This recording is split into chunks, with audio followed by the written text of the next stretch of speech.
Are you a healthcare professional and you're interested in becoming a virtual assistant?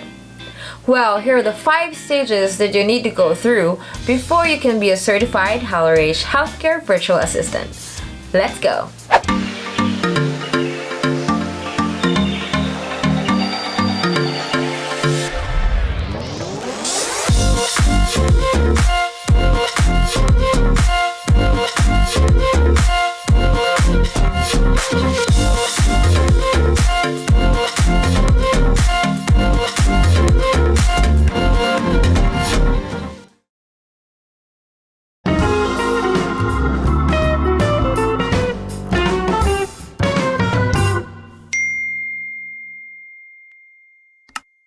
Hey, what's up guys? This is Lara, your fabulous healthcare virtual assistant, and today I will tell you my Rache story.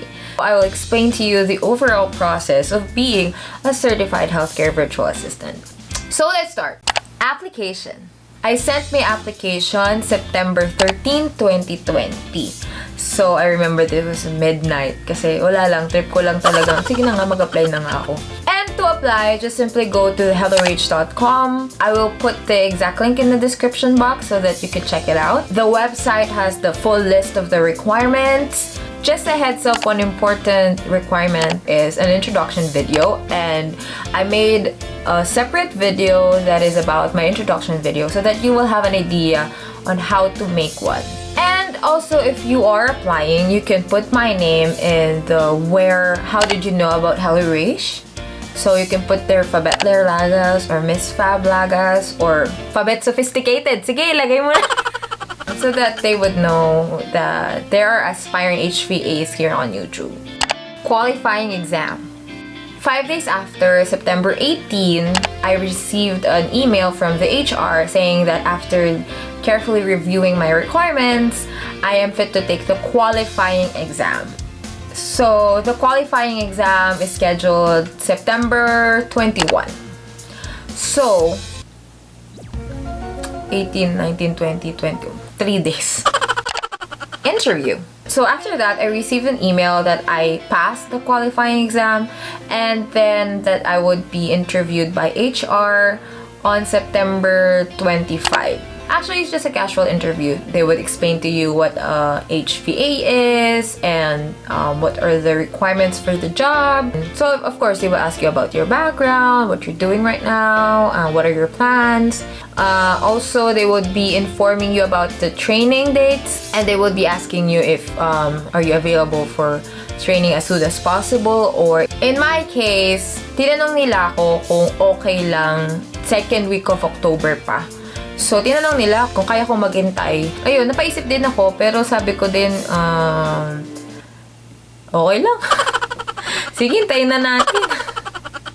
So, yun, I became a part of batch 48. Training. Okay, so, yun, after fast forward to October 12, yung first day of training ko. Office hours ng Arizona yung sinusunod, so that's 11 p.m. to 8 a.m. Philippine time. So of course, orientation, explain nila yung additional requirements, and yung overview ng training. There are 2 major parts of the training. The first 2 weeks are allotted for admin task training, and the last 2 weeks, or the rest of the training period, would be allotted for live scribing.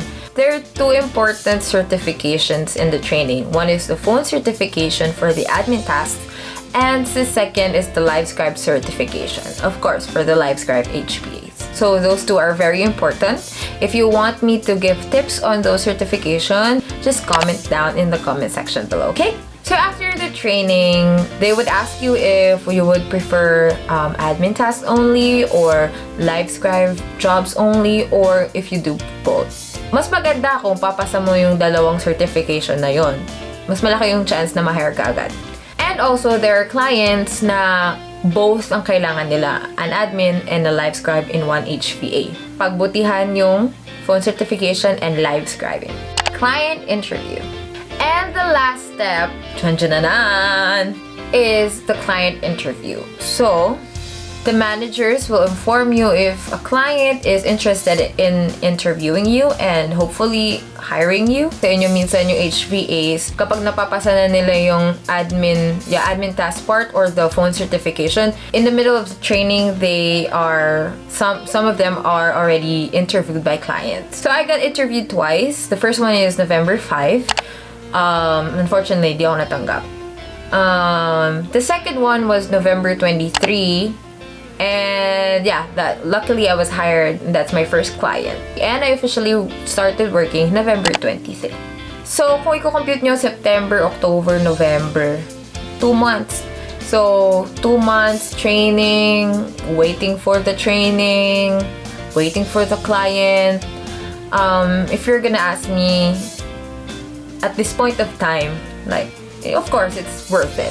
Well, again, it's a case-to-case basis. It may be faster, it may be slower for some people. But, my advice is just galingan nyo sa training because they have a grading system.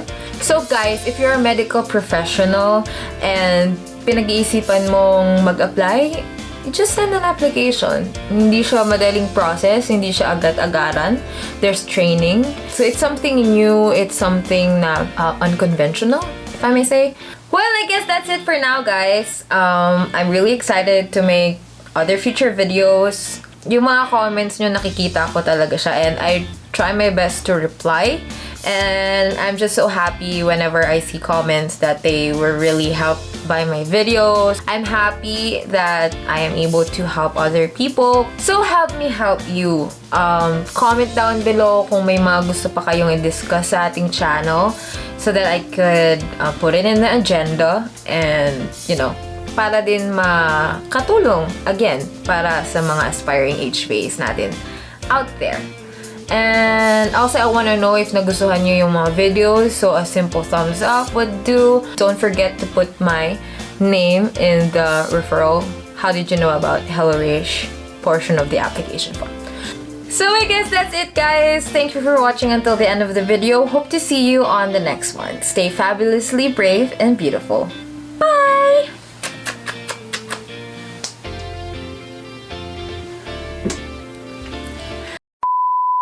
Interesado ko bang maging Hello Rache Virtual Assistant? Hello Rache Healthcare Virtual Assistant. Napaka-bulol-bulol. Alam mo, hindi ako mahilig sa kape dati. Well, mahilig na ako sa kape dati, pero hindi ako nagkakape araw-araw. Pero ngayon, parang responsibilidad na siya. Alam mo, hindi ka nag-step 1, step 2. Step 1, application. Step 2, interview. Mali, qualifying exam. Gusto mo bang maging parang ang pangit? And I guess that's it, guys. Thank you for watching until this part of the video. Well, here are 5 stages that you need to go through before you can become a certified Hello Rache Healthcare Virtual Assistant. Let's go! Whoa, ang init na, girl! Girl! Bye!